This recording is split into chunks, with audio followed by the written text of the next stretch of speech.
I expected an apology. Instead, I got an ultimatum. My husband laid out the divorce papers and smiled, telling me that if I wanted to stay married, I had to accept the other woman. If not, we were done. My name is Linda. If you had asked me a week ago to describe my life, I would have used words like stable, comfortable, and maybe, if I were being honest, predictable. I'm 48. I live in a colonial-style house in the suburbs of Chicago. With a wraparound porch, I spent 3 summers repainting myself. I have 2 sons, a meticulously organized pantry, and a husband named Mark whom I had been married to for 15 years. Or rather, I had a husband. It was a Tuesday evening. Tuesdays used to be taco nights. A tradition we started when Jason was a toddler. But lately, Tuesdays were just nights Mark worked late. Or at least said he worked late.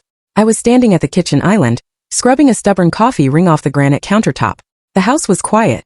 The boys were upstairs, Jason doing homework, Tyler playing video games. The only sound was the hum of the refrigerator and the rhythmic swish of my sponge. Then the front door opened. Usually, Mark comes home with the weight of the world on his shoulders, loosening his tie, complaining about traffic, asking if dinner is ready. But this time the energy was different. He walked in with a strut, a bounce in his step. He was wearing his navy pinstripe suit, the one he saves for board meetings, and he smelled like an expensive distillery mixed with a perfume that was floral, cloying, and definitely not mine. "Linda," he said. Not honey, not babe, just Linda. He didn't come over to kiss me. He walked straight to the kitchen table, pulled out a chair and sat down. He placed a thick manila envelope on the table with a heavy, deliberate thud. It sounded like a judge's gavel. "Sit down," he said. It wasn't a request. It was a command.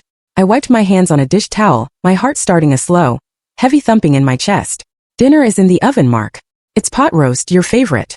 Forget the pot roast." He waved a hand dismissively. "We need to discuss the future." I sat opposite him. The envelope lay between us like a loaded weapon. Mark leaned back, interlacing his fingers behind his head, a smug smile playing on his lips. He looked like a cat that had not only eaten the canary, but had also negotiated a book deal about it.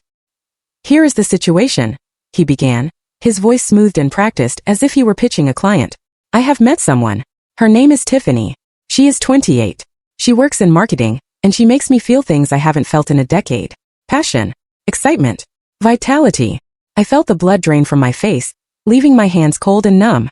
I stared at him, waiting for the punchline, waiting for him to say he was joking. But his eyes were dead serious. "I know what you're thinking," he continued, not letting me speak. "You're thinking this is the end. But it doesn't have to be. I'm a pragmatic man, Linda. I know you rely on me. You haven't worked in 15 years. You like this house. You like your garden. You like the fact that the boys go to private school." He leaned forward, his elbows resting on the table, invading my space. "So I have drawn up a proposal. An ultimatum, if you will. Inside that envelope are divorce papers, but they are just a formality, a threat to show you I'm serious. Here is the deal. I am going to be with Tiffany. I will spend my weekends at her apartment. I will be here during the week for the boys. We stay married legally. You keep the house, the credit cards, the status of being Mrs. Mark Reynolds. In exchange, you look the other way. You accept that I have a life outside of this domestic boredom." He paused, letting the words sink in. "Accept my mistress, Linda, or we break up right now.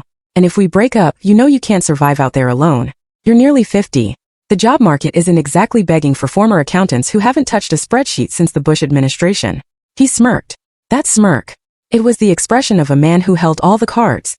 He honestly believed I was trapped. He thought I was weak. He thought I was just a fixture in his house, like the lamp in the corner or the rug in the hallway. Useful, decorative, but ultimately silent. I looked at the envelope. Then I looked at him. "So," I said, my voice surprisingly steady, "my options are to share my husband with a woman half my age, or to be divorced." "Exactly," Mark said, checking his watch. "It's a generous offer. Most men would just leave you high and dry. I'm offering you security." I didn't scream. I didn't cry. I didn't throw the pot roast at him, although the thought definitely crossed my mind.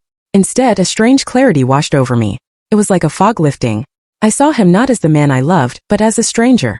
A cruel, arrogant stranger who had underestimated me for the last time. "Okay," I said softly. Mark's smile widened. "I knew you'd be reasonable. It's for the best, really. You get to keep your life and I get to be happy." I reached into the junk drawer behind me and pulled out a black ballpoint pen. Clicked it. The sound was sharp in the quiet kitchen. I pulled the papers out of the envelope. They were heavy, high-quality bond paper. I flipped to the last page. Petitioner Mark Reynolds. Respondent Linda Reynolds. "What are you doing?" Mark asked, a flicker of confusion crossing his face. "I'm making my choice," I said. I didn't hesitate. I didn't shake. I pressed the pen to the paper and signed my name in big, looping cursive letters. Linda Reynolds.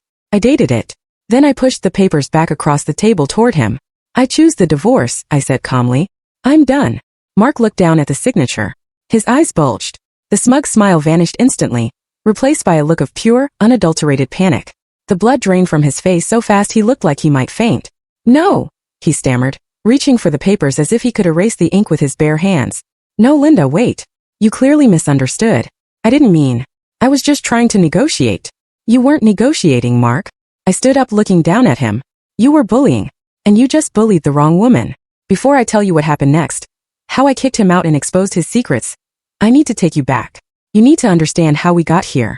You need to understand the woman I used to be so you can appreciate the woman I just became. And hey, if you are listening to this and you've ever had someone underestimate you, please do me a favor. Comment, I hear you down below. Let me know I'm not shouting into the void. It means the world to me. Now let's go back 3 months to when the cracks first started to show. To understand why Mark was so shocked that I signed those papers, you have to understand the dynamic of our marriage. For 15 years, Mark had been the star and I had been the audience. He had been the CEO and I had been the support staff. He genuinely believed that he built our life single-handedly. But memories are funny things. They can be rewritten by ego. Let me take you back 15 years. I wasn't just a housewife then. I was a senior auditor at one of the most prestigious accounting firms in Chicago. I was 29, sharp, ambitious, and I was making nearly double what Mark was making as a junior sales rep. I drove a convertible. I had my own investment portfolio. I was on track to make partner before I turned 35. I met Mark at a networking event. He was charming, full of big ideas and charisma. But he was broke. He had a vision for a logistics consulting firm, but no capital and zero financial literacy. We fell in love hard and fast. He made me laugh. He made me feel like I could relax, like I didn't always have to be the tough girl in the boardroom. When we got married, he came to me with his business plan. Linda, he said, his eyes shining with tears. I can't do this without you. The banks won't loan me the money, but if we use your savings, if you help me run the books, we can build an empire. But I need you focused on the home front so I can hunt for clients. Please trust me. It was a massive request. He was asking me to give up my career, my identity, and my financial independence to bet on his dream. And because I loved him, because I believed in us, I did it. I resigned. I cashed out my 401k to pay for the office lease. I used my inheritance from my parents' money that was supposed to be my safety net to buy the servers and the software.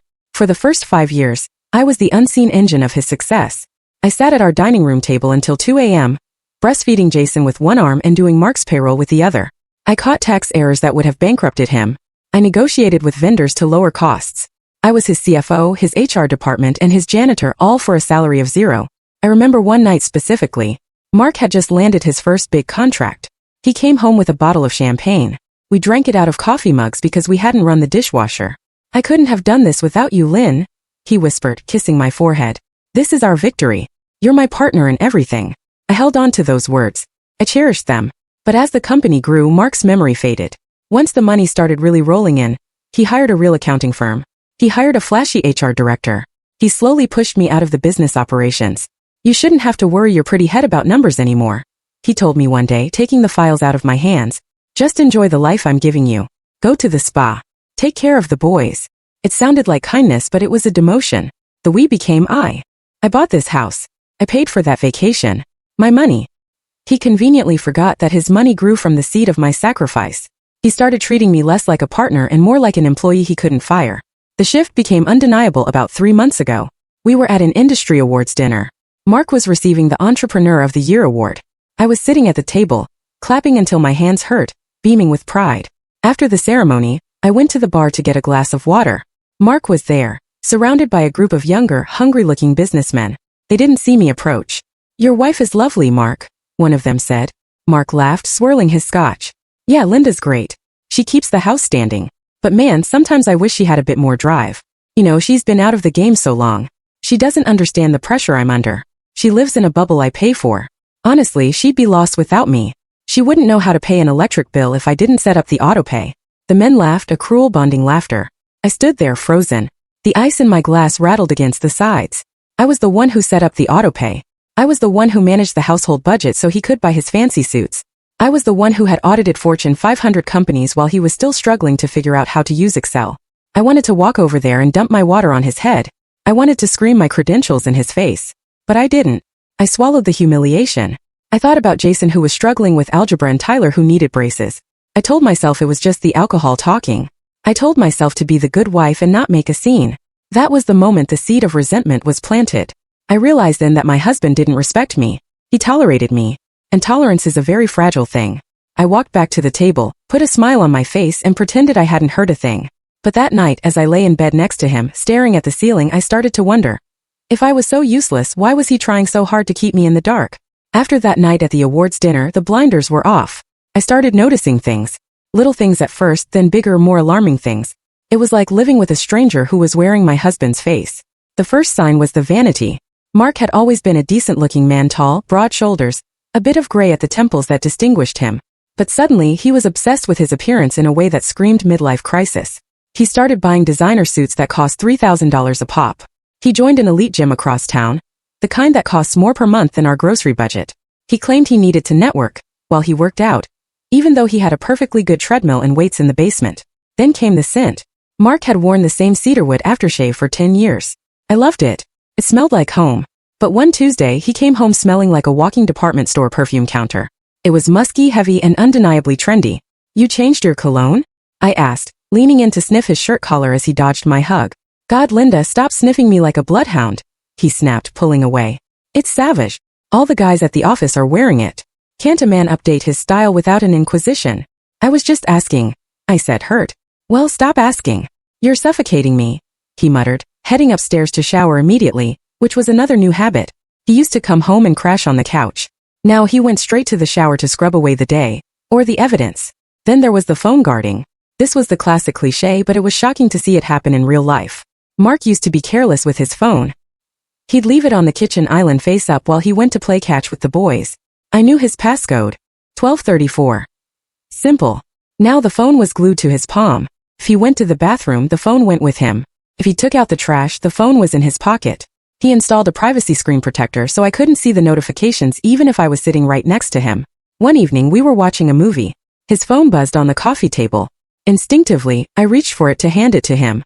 "Don't touch it," he yelled, snatching it so fast he knocked over a bowl of popcorn.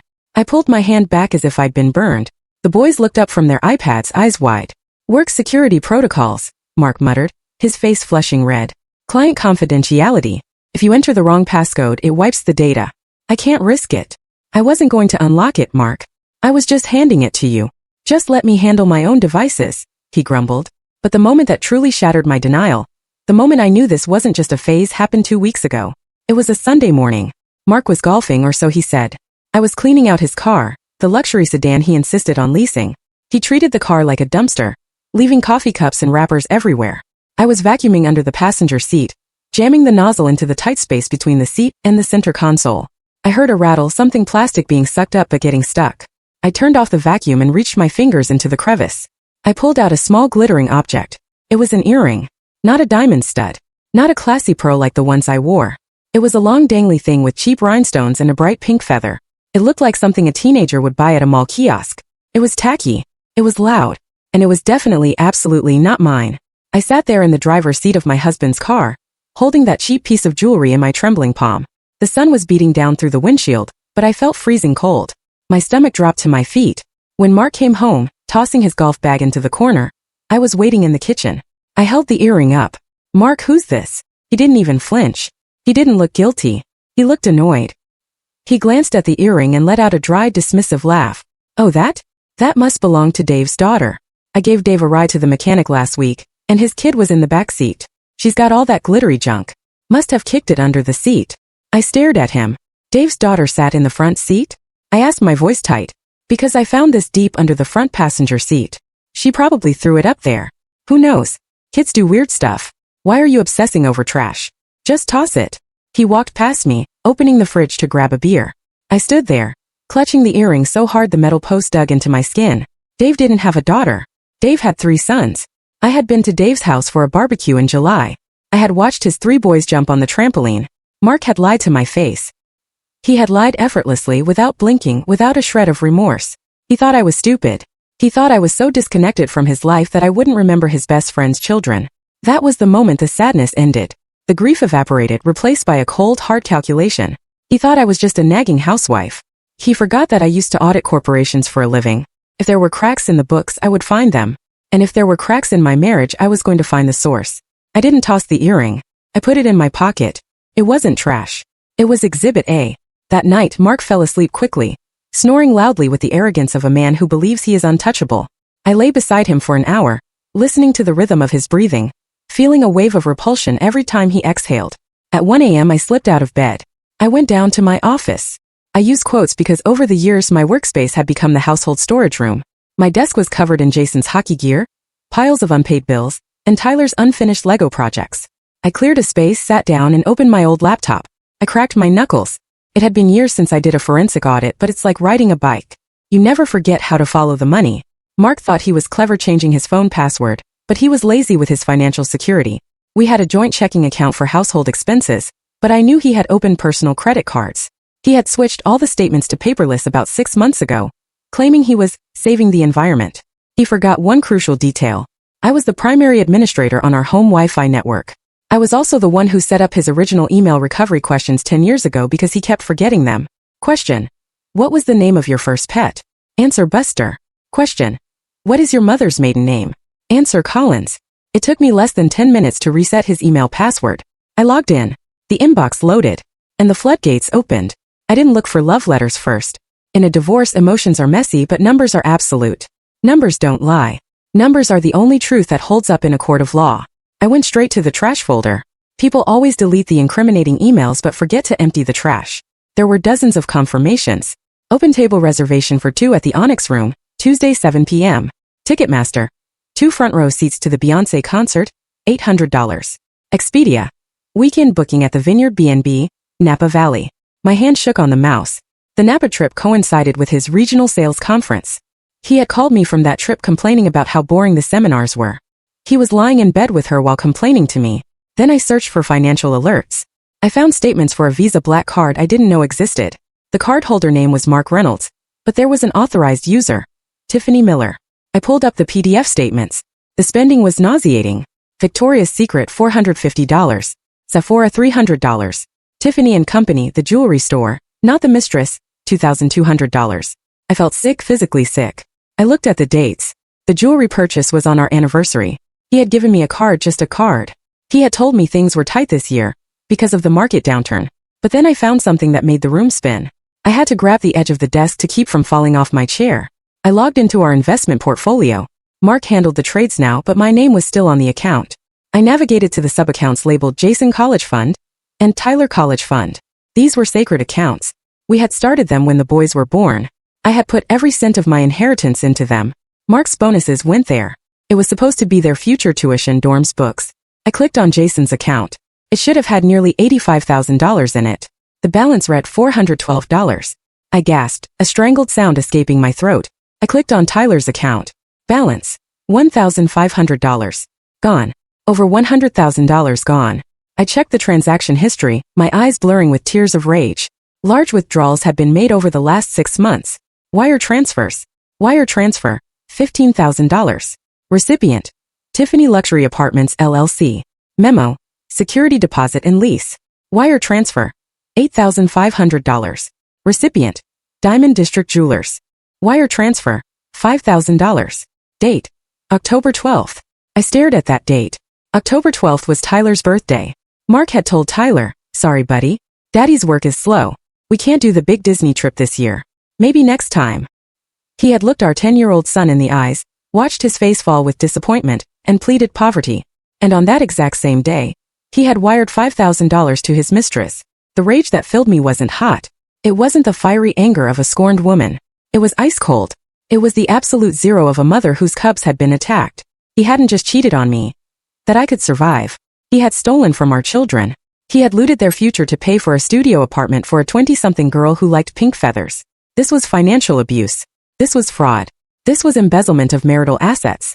I didn't close the laptop. I started downloading. I downloaded every statement, every receipt, every email. I organized them into folders labeled evidence. I backed everything up to the cloud, then to an external hard drive, then to a USB stick that I taped underneath the drawer of my desk. I sat there in the dark, the blue light of the screen illuminating my face. I looked at the photo of Mark and me on the desk taken 10 years ago on a beach vacation. I picked it up and placed it face down. He thought he was dealing with a housewife. He thought he was dealing with a woman who didn't understand finance. He forgot that I was the one who taught him how to read a balance sheet.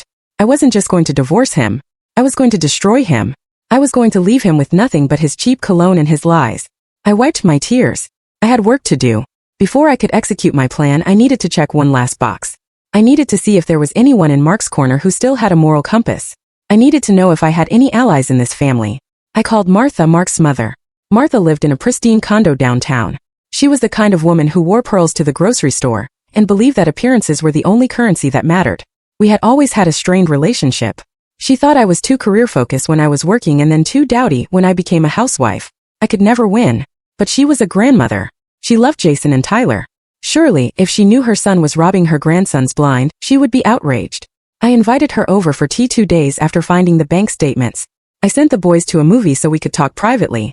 Martha arrived looking immaculate in a cream Chanel suit, scanning my living room for dust as she walked in. "The hydrangeas out front look a bit wilted, Linda," was her greeting. "You really need to water them more." "Hello to you too, Martha," I said, leading her to the kitchen. I poured her Earl Grey tea into the good china.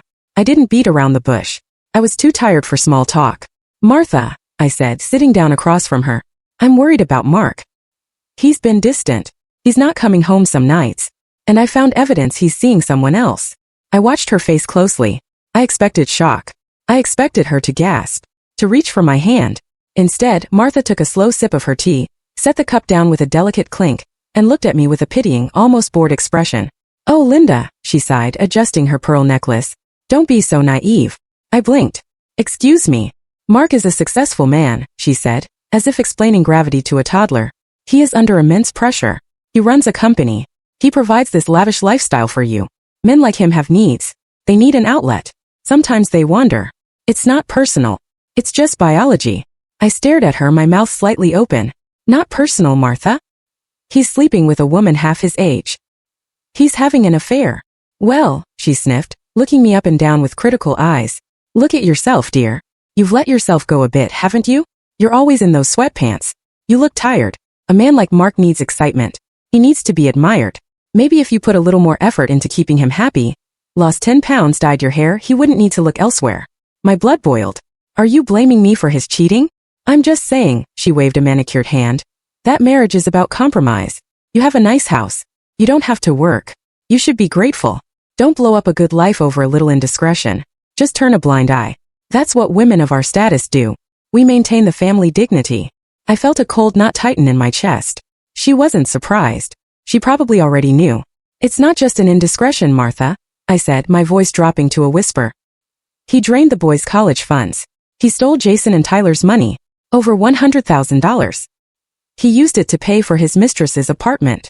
For a split second, I saw a flicker of hesitation in her eyes. Her hand paused on her teacup, but then the mask slammed back into place. "I'm sure he has a plan to put it back," she said stiffly. "Mark is good with money. You're probably misreading the statements. You always were too dramatic about numbers. Besides, Jason is smart. He can get a scholarship. Mark deserves to spend his money how he sees fit."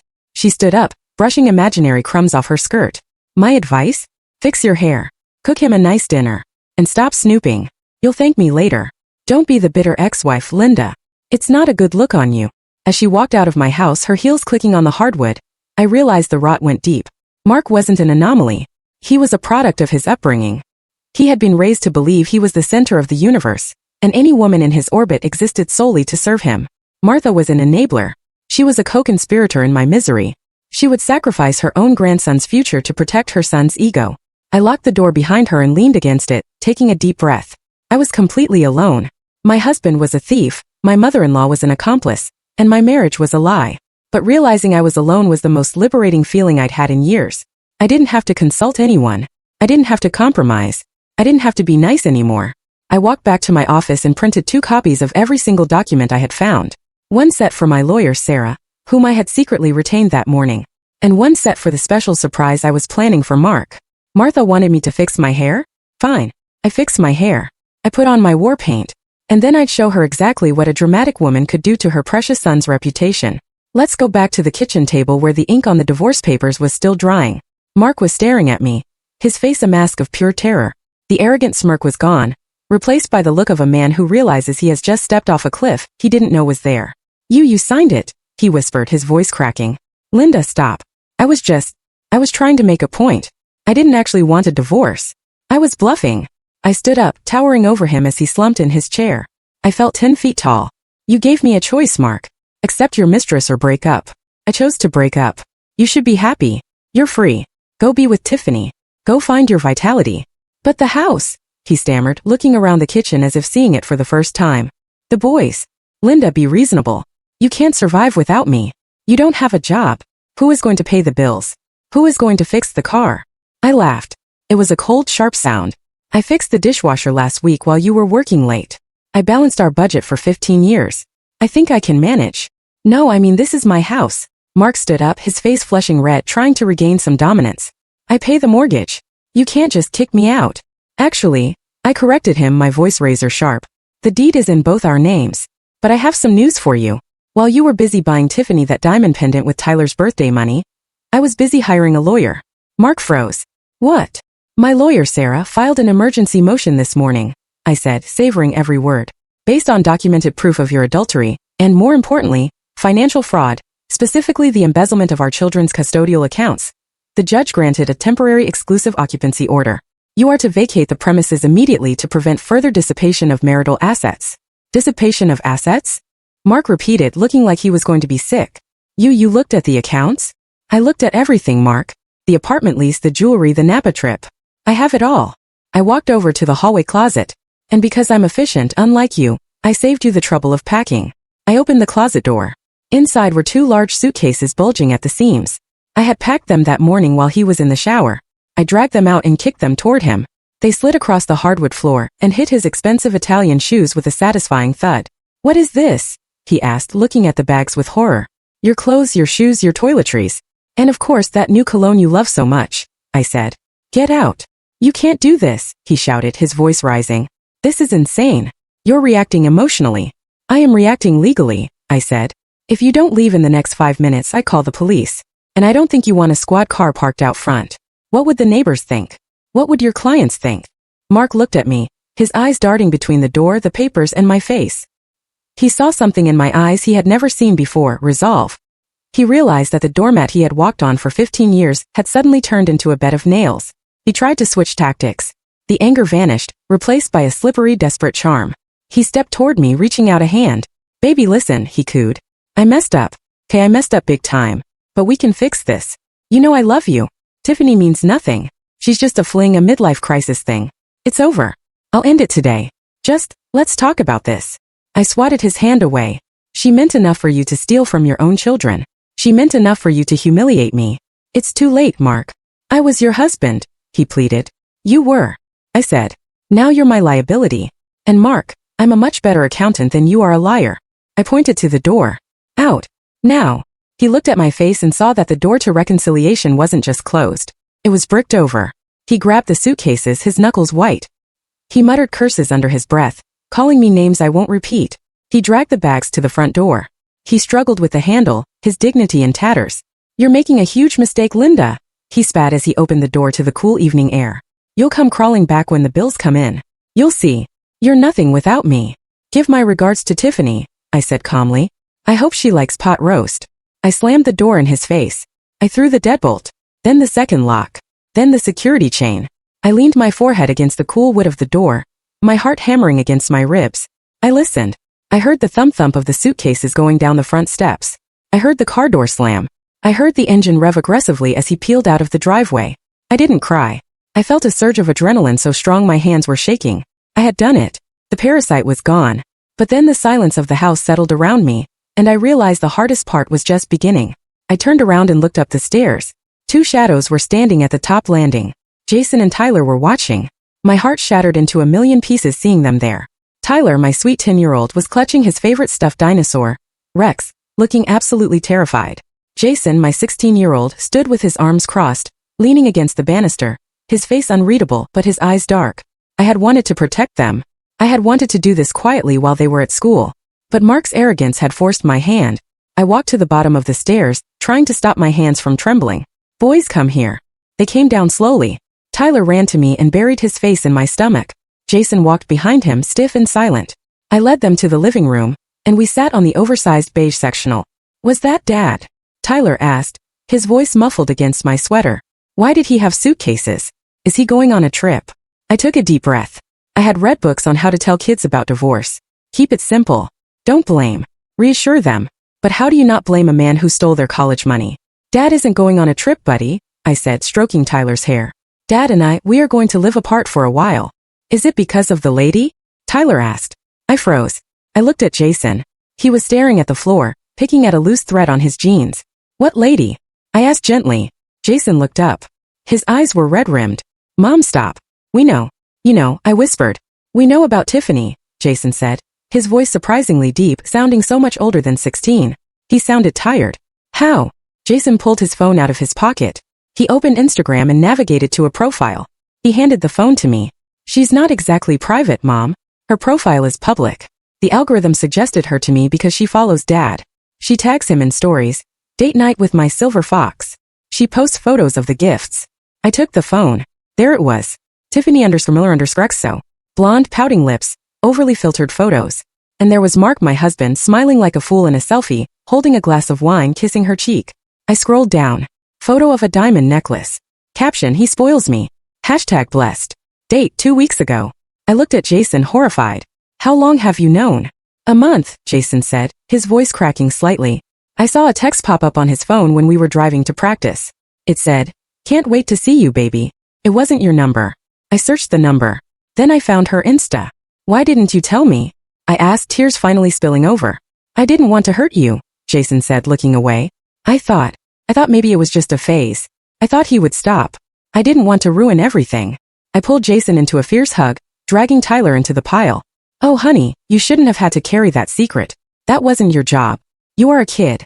You are supposed to worry about geometry and baseball, not your father's girlfriend. Tyler looked up, tears streaming down his face. Is Dad leaving us because we were bad? No, I said fiercely, grabbing his shoulders. No, Tyler. Listen to me. This is not your fault. This is 100% Dad's fault. He made bad choices. Did he steal my birthday money? Tyler asked. His voice was so small it nearly broke me in half. I froze again. I hadn't told them that part. I hadn't wanted them to know that part. I heard you yelling, Tyler whispered. When I was on the stairs, you said he bought a pendant with my birthday money. I looked at my 2 sons. I couldn't lie to them. Mark had lied to them enough for both of us. Yes, sweetie, I said, my voice shaking with suppressed rage. He did. He took money from your savings accounts. But listen to me closely. Promise you. I swear on my life I am going to get every single cent back. I will work day and night. I will fight him in court. You will go to college. You will have what you need. Mom is going to fix this. Tyler buried his face in my chest and started to sob. I hate him. I hate him.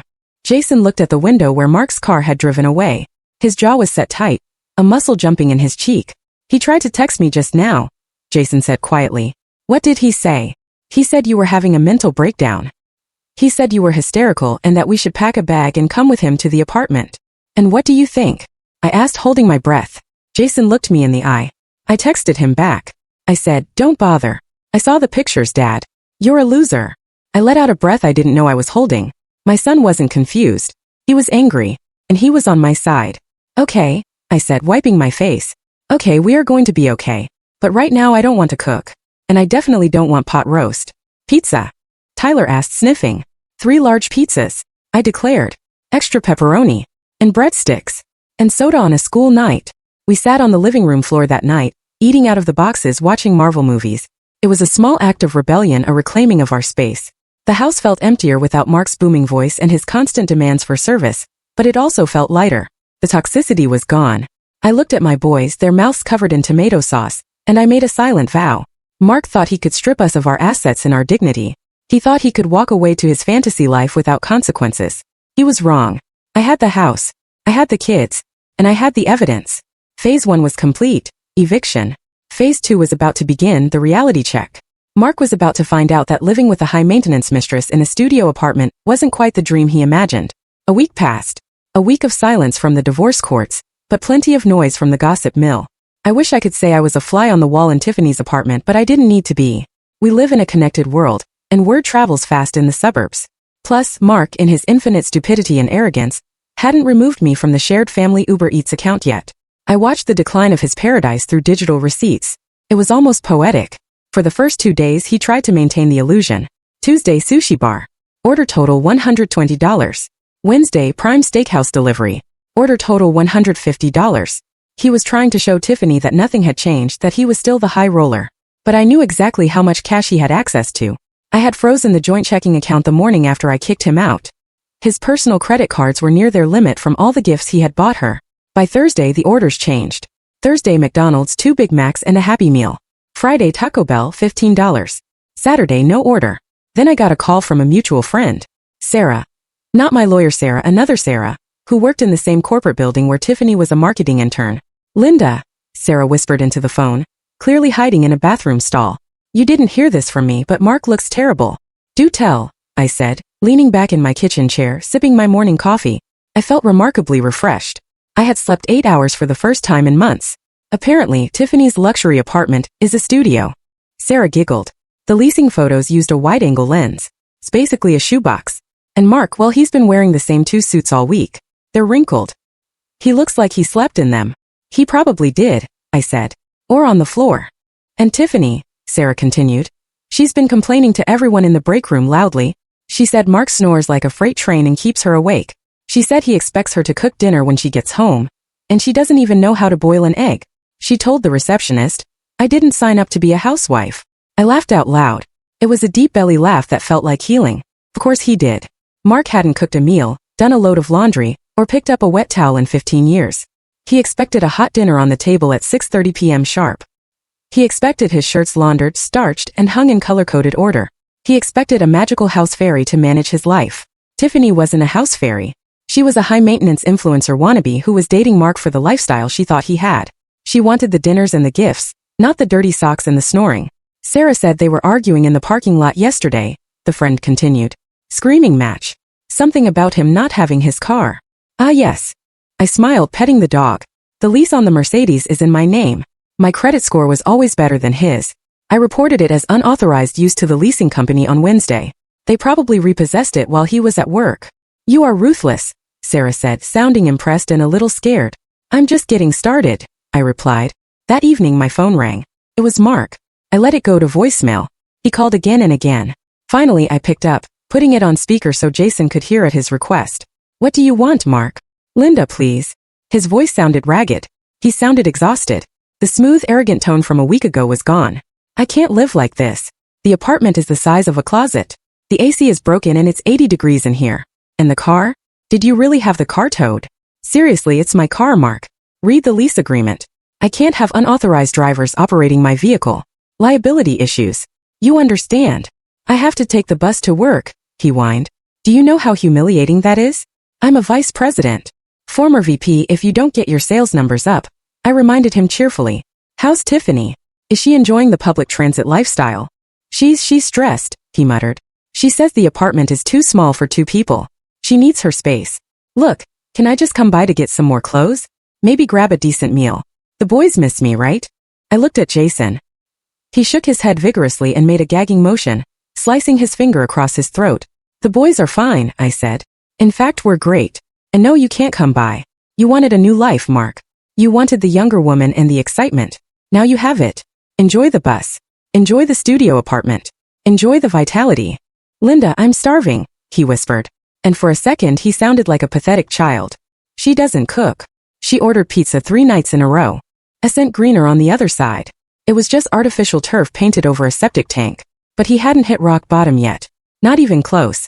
Because while he was worrying about his laundry and his commute, I was preparing the real blow. I had a meeting scheduled with my lawyer the next morning. Mark was about to find out that breaking up wasn't just about sleeping in different beds.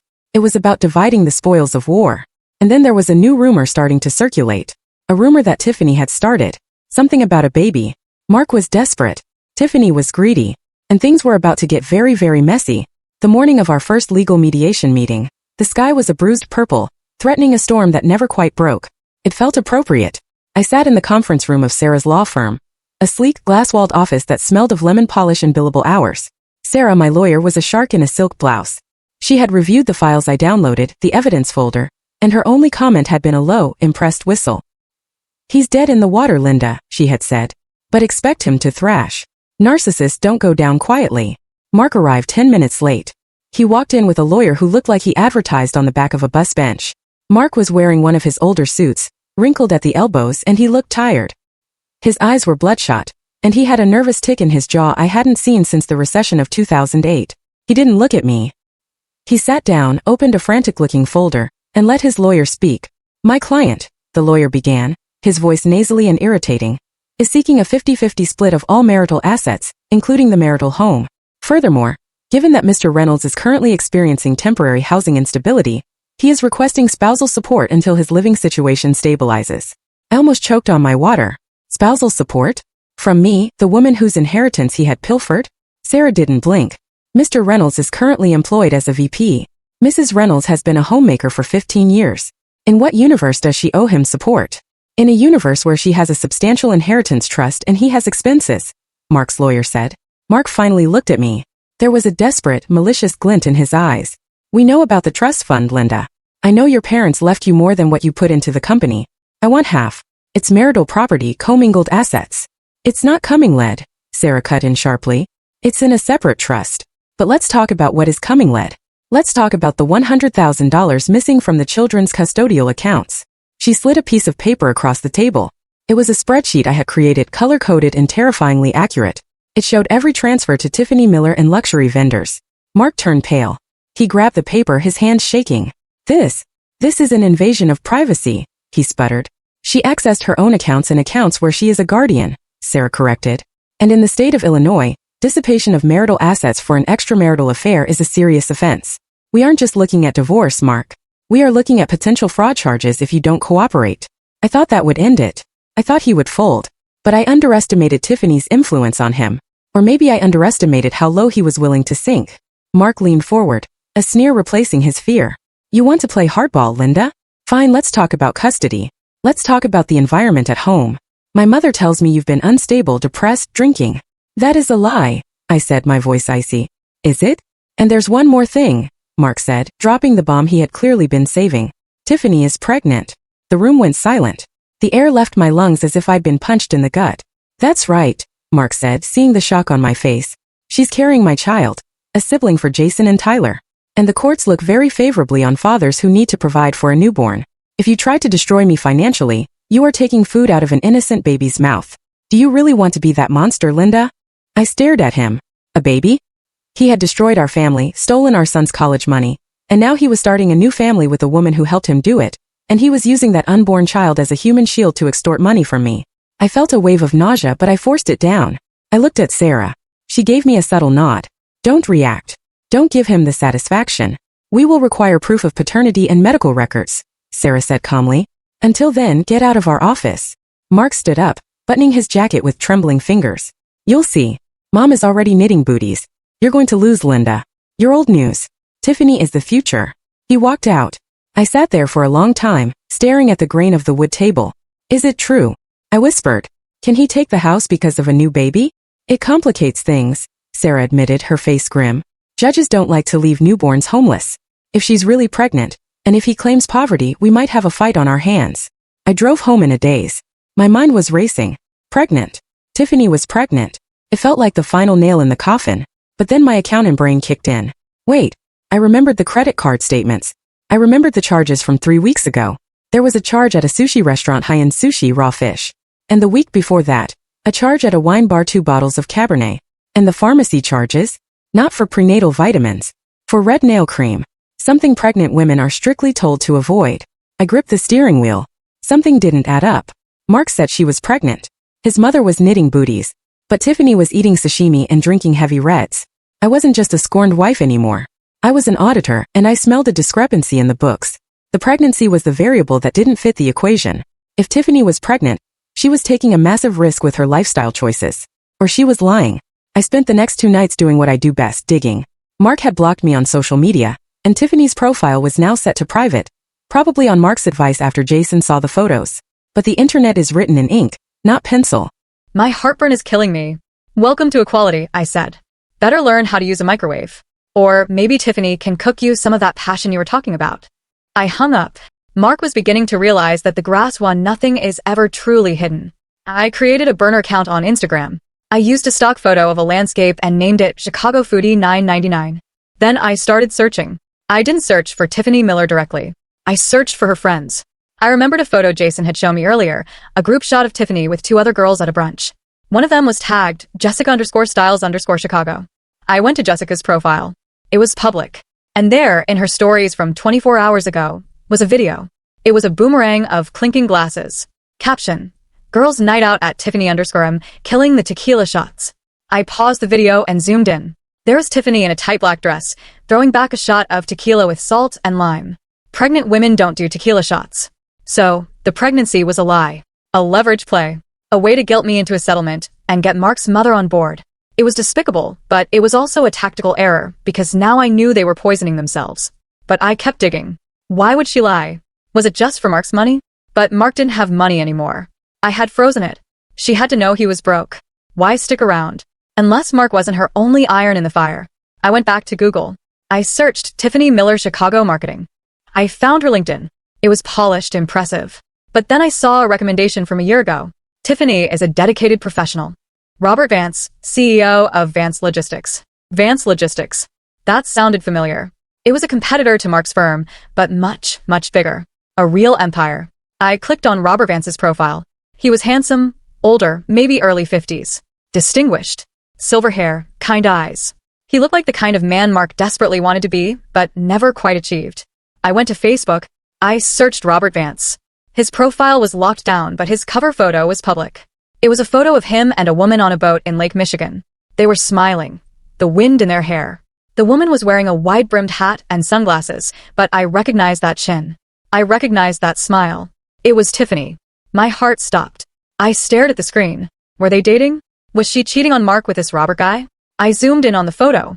I looked at Tiffany's left hand resting on Robert's chest. There was a ring. A massive pear-shaped diamond ring. And a wedding band. I felt a shiver run down my spine. I opened a new tab and searched Robert Vance marriage license, Cook County. Nothing. I tried Robert Vance marriage announcement. And there it was, a small blurb in a society column from 3 years ago. Tech magnate Robert Vance weds Tiffany Miller in private ceremony in Tuscany. They were married. Tiffany wasn't Mark's girlfriend. She wasn't his mistress. She was a married woman. She was Robert Vance's wife. My brain spun trying to put the pieces together. She was married to a multimillionaire CEO. So why was she with Mark? Mark was a small fish compared to Robert. Then it hit me. Mark was the side piece. Mark was the boy toy. Mark was the one she went to for the thrill, for the ego boost, while her husband was busy running a corporation. And she was using Mark's money, my children's money, to fund a secret apartment where she could meet him without her husband finding out. The Tiffany luxury apartment wasn't her home. It was her love nest. Her hideout. And the pregnancy? If she was telling Mark she was pregnant, she was trapping him. But did Robert know? I looked at Robert's photo again. He looked kind. He looked happy. He looked completely oblivious. I realized then that I wasn't the only victim in this story. There was another person being played for a fool. A man who probably thought his marriage was perfect, just like I had. I sat back in my chair, the glow of the laptop illuminating the dark room. A plan began to form in my mind. It was dangerous. It was bold. And it was going to require me to step out of my comfort zone and blow this entire charade sky high. I needed to meet Robert Vance.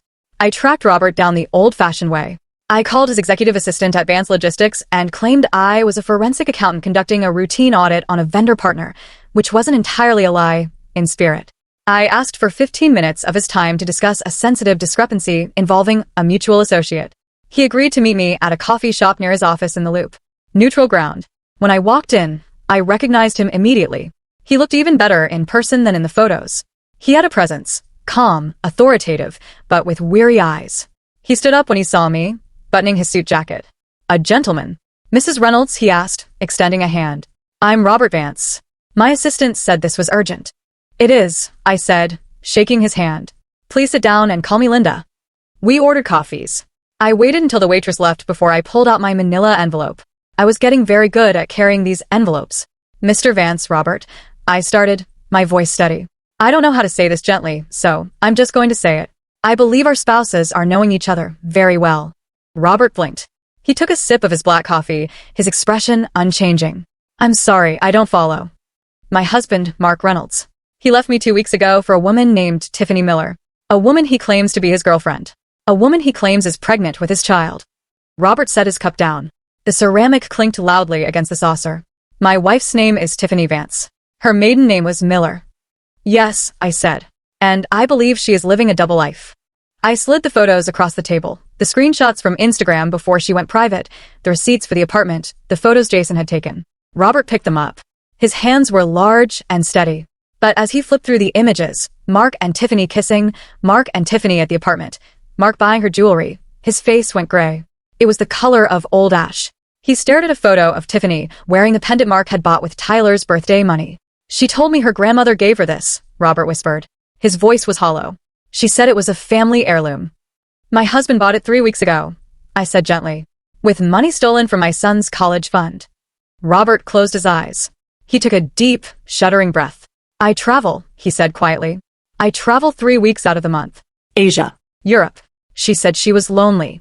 She said she needed a studio space for her art projects. I pay the rent on a studio in the city. This isn't an art studio, Robert, I said. It's where she meets Mark.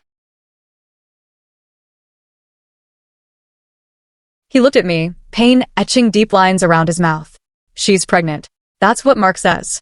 He's using it to blackmail me in our divorce. Robert let out a short, bitter laugh. It was a terrifying sound. That's impossible. Why? Because Robert leaned in, his eyes hard as flint. I had a vasectomy 5 years ago. Before I met her. She knows that. If she's pregnant, it's not mine. But honestly, I don't think she's pregnant at all. I think she's playing a game. She's drinking tequila, I added. I saw the video. Robert nodded slowly. He wasn't crying. He was past tears. He was in the zone of cold, calculated fury, the same zone I had been living in for weeks. He looked at the evidence again. Mark, does he know she's married? Robert asked. I don't think so. He thinks she's a successful marketing executive who is madly in love with him. He thinks he's her savior. Savior? Robert scoffed. She spends $20,000 a month on my credit cards.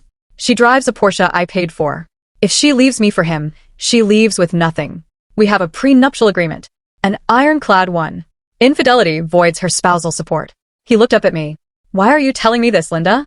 You could have just used this in your divorce court. Because, I said, Mark is destroying my family. He's humiliated my sons, and Tiffany is helping him do it. I want justice, but I can't take down Tiffany alone. She's your wife. Not for long, Robert said. He reached into his jacket pocket and pulled out a business card. He handed it to me. Then he looked me in the eye. Mark works for Logistics Prime, correct? Yes. They have their annual company picnic this Saturday at the lakeside grounds. I nodded. Mark begged me to go. He needs to play the happy family role to get a promotion. He thinks if he gets promoted, he can pay me off. Robert smiled. It wasn't a nice smile. It was a predator's smile. Linda, he said. I think you should go to that picnic. I think you should wear your best dress, and I think you should tell Mark that you're willing to discuss a settlement. And what will you do? I'm a major shareholder in Logistics Prime, Robert revealed. I know the CEO personally. I think it's time I paid a visit to the company picnic. I have some business to discuss with my wife. We sat there for another hour, plotting. 2 betrayed spouses sipping lukewarm coffee, designing the destruction of the people who hurt us. It wasn't just revenge. It was a tactical operation. When we shook hands outside the coffee shop, I felt a surge of power. I wasn't alone anymore. I had a tank and we were rolling into battle on Saturday. The next day, Mark called me. I let it ring 3 times before picking up. I needed to sound broken. I needed to sound defeated. Hello. I answered, keeping my voice small and wavering. Linda, Mark said. He sounded brisk, businesslike. I'm glad you picked up. Look, about the mediation, things got heated. Maybe we can find a middle ground. I don't know, Mark. I sighed. The pregnancy, it's a lot to process. If you're really having a baby, I am, he lied smoothly. And that's why I need this promotion, Linda. The VP senior role opens up next month. If I get it, my salary doubles. That means more alimony for you, more money for the boys. Everyone wins. What do you want me to do? The company picnic is this Saturday, he said. The CEO, Mr. Henderson, is big on family values. He expects to see us there together. Happy. If you come, if you play the part of the supportive wife just one last time, I'll sign over the house. I'll agree to your terms on the custody. I just need this promotion to afford the new baby. He was dangling the house like a carrot. He thought I was desperate enough to bite. You promise? I asked. You'll give me the house in writing? I'll have my lawyer draft it Monday morning, he promised. Just come to the picnic, wear that blue dress I like. Smile. Hold my hand. Can you do that? Okay, I whispered.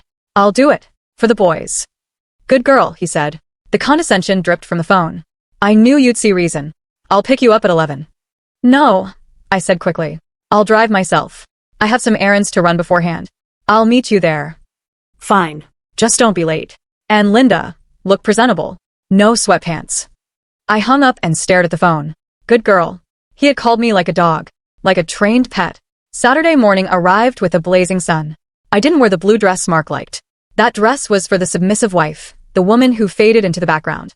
Instead, I went to my closet and pulled out a dress I had bought 3 years ago, but never wore because Mark said it was too aggressive.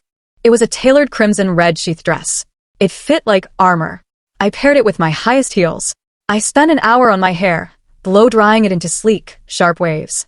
I applied red lipstick, a shade called Victory. When I walked downstairs, Jason whistled. Whoa, Mom, he said, looking up from his video game. You look dangerous. That's the point, I said, adjusting my earrings. Boys, you're staying at Grandma's today. Not Martha, my mother, who lived an hour away. I don't want you to see this. See what? Tyler asked. Justice, I said. I drove to the picnic grounds with the windows down, letting the wind mess up my hair, just a little. I wanted to look like I was arriving from a life that was vibrant and full, not a woman who had been crying in a pillow. My phone buzzed. A text from Robert. Message. ETA 12:30. Cavalry is coming. Stay strong. I parked the car. I could smell the charcoal of the barbecue grills and hear the murmur of corporate conversation. I took a deep breath. This was it. Mark wanted a show. I was going to give him a show. But it wasn't going to be a romantic comedy. It was going to be a tragedy, and he was the main character. I walked toward the entrance tent.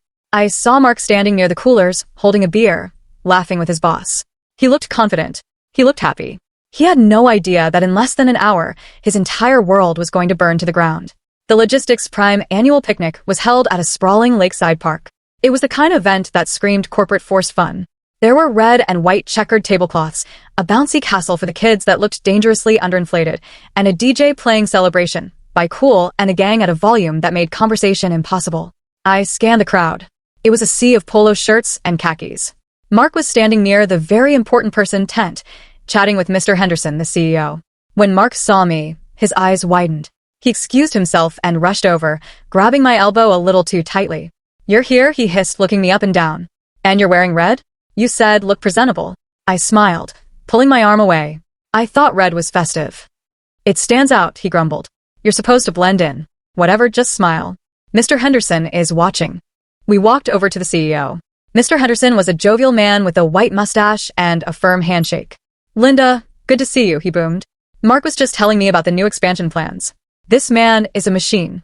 You must be very proud. Oh, I'm amazed by him every day, I said, my voice dripping with sweet poison that only I could taste. Mark is certainly full of surprises. That he is. Henderson laughed. We're thinking of moving him up to senior VP. He needs stability at home for that, though. Big responsibility. Glad to see you two are solid. Heard some rumors about, well, rough patches. Mark stiffened. Just rumors, sir. Linda and I are better than ever. Right, honey? He put his arm around my waist, his fingers digging into my side. It took every ounce of my willpower not to stomp on his foot. Marriage is a journey, I said diplomatically. As we mingled, I spotted her. Tiffany was there.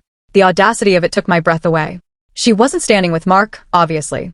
She was near the intern group, wearing a white sundress and a floppy hat, holding a glass of sangria. She looked young, pretty, and completely out of place. She caught Mark's eye and gave a little wave. Mark turned slightly pale and looked away quickly. Why was she here? Had she insisted on coming to watch her man get promoted? Or had Mark invited her too, arrogant enough to think he could juggle his wife and his mistress in the same park? Then I saw Martha. My mother-in-law was sitting at a picnic table under a tree, holding court with some other elderly relatives. She saw me in my red dress and frowned, pursing her lips. I walked over. Hello, Martha. Linda, she sniffed. That dress is a bit much for a barbecue, isn't it? You look like a stop sign. I wanted to make sure Mark could find me, I said. Is Tiffany enjoying the party? Martha dropped her fork. Hush. Keep your voice down. Why is she here? Mark invited her. I lied. He wants his new family to see his success. He's a fool, Martha muttered, looking anxious. But at least you're here. You're doing the right thing, Linda. Standing by him. For the baby. Oh yes, I said. The baby. The humidity was rising. The smell of burnt hot dogs filled the air. I checked my watch. 12:25. Robert was 5 minutes out. I needed to move Mark into position. Mark, I said, walking back to him. Mr. Henderson looks like he's about to make the speeches. Shouldn't we be near the stage? Yes. Yes, Mark said, wiping sweat from his forehead. Come on, stand next to me. Look adoring. We moved toward the wooden gazebo that served as the stage. A microphone was set up. The music died down. Mr. Henderson stepped up to the mic, tapping it. Testing 1, 2. All right, everyone. Gather round. The crowd shuffled in. Tiffany moved closer, standing near the edge of the crowd, beaming at Mark. Mark stood tall, puffing out his chest, ready for his coronation. We've had a great year at Logistics Prime, Henderson began. Record profits, record growth, and that's thanks to our leadership team. I looked toward the parking lot entrance. A black Escalade pulled up. Then another. Then a police cruiser. Mark didn't see them. He was too busy staring at the CEO. I want to recognize someone special today, Henderson said. Someone who has shown incredible drive. The doors of the Escalade opened. Robert Vance stepped out. He was wearing a charcoal suit, looking like a titan of industry. He was flanked by 2 men in suits, lawyers, and 2 uniformed police officers. They began to walk across the grass toward the gazebo. I felt a thrill of electricity shoot through me. The trap was sprung. Mark, I whispered. Someone is here to see you. Not now, Linda, he hissed. Now, I said, stepping back, separating myself from him. I think you really need to look. Mark turned. He saw the police. He saw the lawyers. And then he saw Robert. He frowned. Who is that? But Tiffany saw him, too. I watched the blood drain from her face. She dropped her glass of sangria. It shattered on the concrete path. Red wine splashing onto her white dress like a gunshot wound. Robert, she whispered, loud enough for the people around her to hear. Robert didn't stop. He walked straight through the parting crowd, his eyes locked on the stage. Mr. Henderson stopped speaking. Robert Vance. What a surprise. I didn't know you were coming. Robert walked up the steps of the gazebo, took the microphone from a confused Mr. Henderson, and looked out at the crowd. Forgive the interruption, Jim, Robert said, his voice booming over the speakers. But there is a crime in progress. Mark froze. He looked at me, then at Robert, then at Tiffany. The pieces were starting to click, but too slowly. I crossed my arms and smiled. It was time for the fireworks. The silence that fell over the park was absolute. Even the birds seemed to stop singing. 300 employees, their spouses, and children stared at the gazebo where Robert Vance stood like an avenging angel. Robert Vance was a legend in this industry. Logistics Prime was a mid-sized fish. Vance Logistics was the ocean. For him to show up unannounced was like Zeus descending from Olympus. Mr. Henderson looked bewildered. A crime? Robert? What are you talking about? Robert turned his gaze to Mark. Mark shrank back, his bravado evaporating like mist. I am here, Robert said, his voice calm but projected with lethal precision, to discuss an employee of yours, Mark Reynolds. A collective gasp rippled through the crowd. All eyes snapped to Mark. He looked like a deer in headlights, sweating profusely in his cheap suit. Me? Mark squeaked. I don't know you. No, Robert said. But you know my wife. Robert pointed a finger into the crowd. Tiffany Vance, stand up, please. Tiffany was trying to hide behind a large potted plant near the DJ booth. She looked like she wanted the earth to open up and swallow her whole. Tiffany. Mark whispered, looking at her. Tiffany Miller is my wife, Robert announced. We have been married for 3 years, and for the last 6 months, she has been financing a secret life with Mr. Reynolds using my credit cards and my company assets. The murmurs turned into a roar.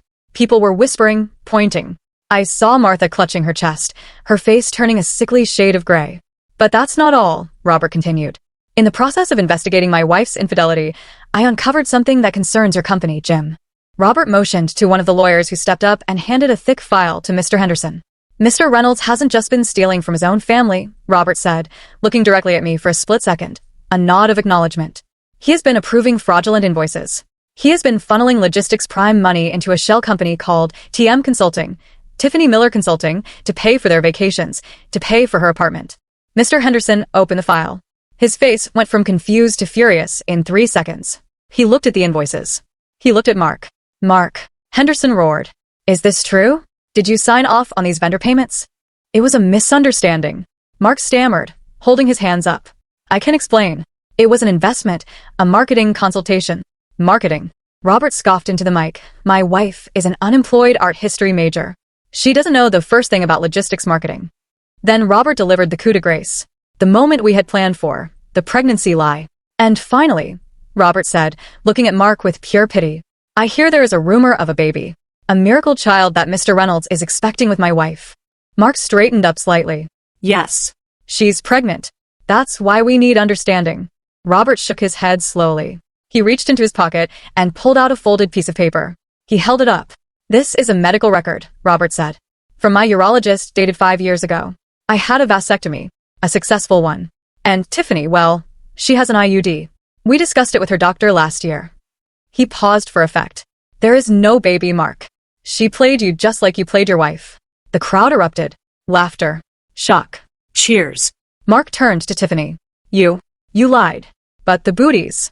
The nursery. Tiffany was sobbing now. Mascara running down her face. I needed the money, Mark. You said you were rich. You said you'd leave your old wife and we'd be rich. I'm broke. Mark screamed at her. I stole from my kids for you. And the old wife who caught you. I said, stepping forward, my voice cutting through the chaos, even without a microphone. I walked up to Mark. He looked at me, his eyes pleading. He looked small. He looked pathetic. Linda, he whispered. Help me, please. I stood there in my red dress, the sun hitting my face, feeling the heat of 300 pairs of eyes on me. This was the moment I had dreamed of. Every time I looked at my son's empty bank accounts. I didn't whisper. I projected. Help you? I asked, my voice ringing out clear and strong. You want me to help you? Like I helped you build this career? Like I helped you hide your incompetence for 15 years? Like I helped you raise the sons you stole from? I reached into my purse and pulled out my own file. The forensic accounting of our family finances. I slapped it against his chest. He fumbled to catch it. I am done helping you, Mark. I am here to witness the consequences of your actions. I turned to Mr. Henderson. Jim, inside that file are the transfer records from our personal accounts showing how he moved the stolen money. It matches the dates of your phantom vendor invoices. He was double-dipping, stealing from you to pay her and stealing from us to pay her. Mr. Henderson turned purple. You're fired, Mark. Effective immediately. And you. He pointed at the police officers. Get him out of here before I press charges right now. Wait. Mark screamed as the officers moved in. I can fix this, Linda. Tell them we can work this out. The police grabbed his arms. He struggled, his suit jacket tearing at the shoulder. Tiffany, Mark yelled. Do something. Tiffany was busy trying to run away, but Robert's security team blocked her path. Robert stood over her, looking cold and distant. You'll be hearing from my lawyers, Tiffany, Robert said. The prenup is triggered. You get nothing. And the Porsche? It's being towed as we speak. Robert. Baby, please, she wailed, grabbing his sleeve. He brushed her off like dust. The scene was chaotic. The music had stopped. People were filming with their phones. Mark was being dragged toward the parking lot in handcuffs for the disturbance and potential fraud. Tiffany was weeping on the grass. Martha had fainted into a plate of potato salad. It was glorious. It was a symphony of destruction. And in the middle of it all, I felt a profound sense of peace. I picked up a glass of champagne from a passing waiter's tray. I raised it to Robert, who nodded solemnly from the stage. At this exact moment, as Mark was being shoved into the back of a squad car, and Tiffany was realizing her gold-digging days were over, the entire park fell silent watching the fall of the arrogant king. Call to action, if you are listening to this and feeling that sweet sense of justice, please do me a huge favor. Hit that like button and comment the number 1 down below. Let me know that you are standing with me, that you believe liars should get what they deserve. Your support is the fuel that keeps me going. Comment 1 if you're on Team Linda. Now, let me tell you what happened when the dust finally settled. The picnic ended abruptly after that. It's hard to eat hamburgers after watching your VP get arrested and his mistress get disowned by her tycoon husband. I watched from the parking lot as the police car drove away with Mark in the back seat. He was pressing his face against the glass, looking back at me. I didn't wave. I just adjusted my sunglasses. Robert walked over to me. He looked tired but relieved. Are you okay, Linda? He asked. I'm better than okay, Robert, I said. I feel light. My lawyers will be in touch with Mr. Henderson, Robert said. We're going to make sure the company doesn't press criminal charges if Mark agrees to immediate restitution. I don't want a long trial. I just want him ruined. He doesn't have the money for restitution, I pointed out. No. Robert smiled grimly. But he has a 401k, and he has stock options. We'll garnish everything. He'll be lucky if he can afford a bus ticket out of town. I looked over at Tiffany. She was sitting on the curb barefoot. She had broken a heel trying to call someone. Probably her parents. Robert had already canceled her phone plan. I could see her staring at the screen in frustration as the calls failed. What about her?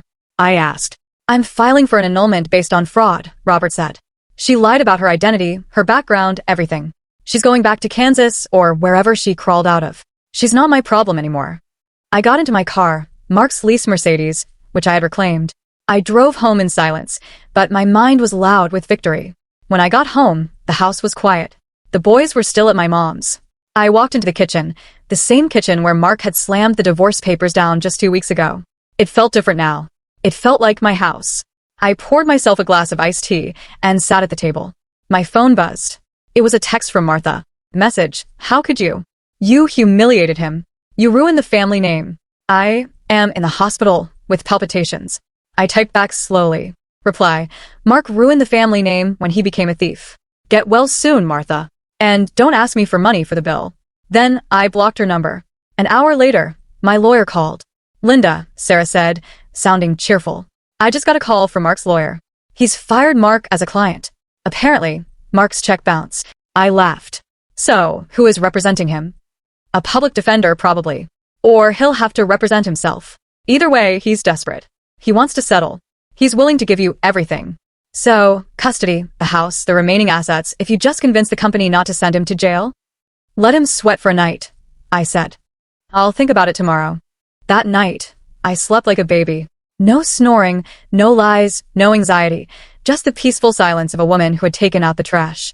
The next few days were a blur of paperwork and logistics, but the good kind. I went to the school to pick up Jason and Tyler. I was nervous about telling them what happened, but news travels fast. Jason got into the car, a strange look on his face. Mom, is it true? Did Dad get arrested at the picnic? Who told you that? It's on TikTok, Jason said. Someone filmed it. It has like 1 million views. CEO husband crashes picnic to expose cheating wife and VP. My stomach dropped. I hadn't thought about the viral aspect. Is Dad going to jail? Tyler asked, his voice trembling. I pulled a car over. I turned around to face them. Dad is in trouble, I said honestly. He broke the law. He took money that wasn't his. But Mr. Vance, the man from the video, is working it out. So, Dad probably won't go to prison for a long time. He will, however, have to pay back every penny. So, he's poor now? Tyler asked. Yes, honey, he is. Good, Tyler said, crossing his arms. Maybe he can learn how to save money like you taught us. I smiled. My boys were resilient. They were hurt, yes, but they saw the truth. They saw their father for who he was, and they saw me standing strong. Mark was released on bail the next morning, paid for by selling his Rolex watch. He tried to come to the house. I saw him on the security camera. He looked disheveled. He was wearing a tracksuit. He rang the doorbell incessantly. I didn't open the door. I spoke through the intercom. Go away, Mark. Linda, please. He sobbed. I have nowhere to go. Tiffany locked me out of the studio. Robert evicted her, so she kicked me out. I'm sleeping in my car. Wait. I don't have a car. I'm sleeping on a park bench. That sounds uncomfortable, I said. Maybe you should ask your mother for a room. Mom won't talk to me. She says I embarrassed her at the club. Well, I said, actions have consequences. We have a restraining order, Mark. If you don't leave the property in 2 minutes, I'm calling the police again. And this time, it won't be for fraud. It will be for harassment. He stared at the camera, his face a mask of misery. I miss the boys. I miss my life. You should have thought about that before you bet it all on a pair of pink feather earrings, I said. I turned off the intercom. I watched him walk away, shoulders slumped. A broken man, dragging his feet down the driveway he used to own. It was a tragedy, yes, but it was a tragedy he wrote, directed, and starred in. I was just the critic who gave it a bad review. Mark didn't give up immediately. Narcissists never do. A week later, he tried to ambush Jason at soccer practice. He showed up at the field looking like a homeless man, trying to give Jason a bag of candy. It was bizarre. The coach, who knew the situation, intercepted him. You need to leave, Mr. Reynolds, the coach said. I just want to see my son, Mark shouted. Jason walked over to the fence. He didn't open the gate. He looked at his father through the chain links. Dad, stop, Jason said calmly. You're embarrassing yourself. And you're embarrassing me. Jason, I built this family. Mom built this family, Jason corrected him. You just paid for the pizza sometimes. Go away, Dad. Get help. Get a job. Then maybe we can talk. Jason turned his back and walked back to the field. Mark stood there, gripping the fence, crying. It was the final rejection, the one that mattered most. He had lost his wife, his job, his money, and now the respect of his firstborn. That was the breaking point. Mark stopped fighting. He called Sarah the next day. He agreed to sign everything. He agreed to the full repayment plan. He agreed to supervised visitation only, which the boys declined for now. He agreed to let me keep the house, the retirement accounts, and full custody. He just wanted it to be over. Signing the final papers was anticlimactic. We didn't do it in a courtroom. We did it in a notary's office. Mark looked 10 years older. He signed page after page without reading them. "I'm sorry, Linda," he said quietly when it was done. "I really am." I looked at him. I searched my heart for anger, but I found only indifference. "I know you are," I said. "But sorry doesn't refill the college funds. Only checks do." "I'm working at a warehouse," he muttered. "Amazon. The night shift. It pays." "Okay, I'll send the checks." You do that, I said. I walked out of that office, a free woman. The sun was shining. The air smelled sweeter. I got into my car and checked my phone. A text from Robert Vance. Message. "Hearing went well. I just wanted to let you know that Tiffany has officially moved back to Nebraska. And I was wondering if you'd like to grab dinner to celebrate freedom. As friends?" I smiled. "As friends," I typed back. For now. 6 months have passed since the picnic. Life looks very different now. The house is peaceful. We repainted the kitchen. No more reminders of Mark. Jason got a partial scholarship for his grades, and I managed to replenish a good chunk of the college fund by selling Mark's extensive collection of vintage watches and golf clubs, which it turned out he'd illegally acquired. I went back to work, not as a stressed-out auditor, but as a financial consultant for women going through divorce. I helped them find the hidden assets. I helped them read the tax returns. I helped them find their war paint. It is the most fulfilling work I have ever done. Tyler is doing great. He doesn't ask about Dad much anymore, but when Mark calls for his supervised video chats, Tyler talks to him. It's awkward, but it's healing. Mark is humble now. He's living in a small apartment with 2 roommates, driving a used Honda. He looks human. As for me, I'm happy. Truly happy. I learned that I wasn't just a housewife. I wasn't just a supporting character in Mark's movie. I was the director of my own life. I'm dating again. Robert and I have dinner every Friday. We take it slow. We bond over our shared trauma, but we also laugh.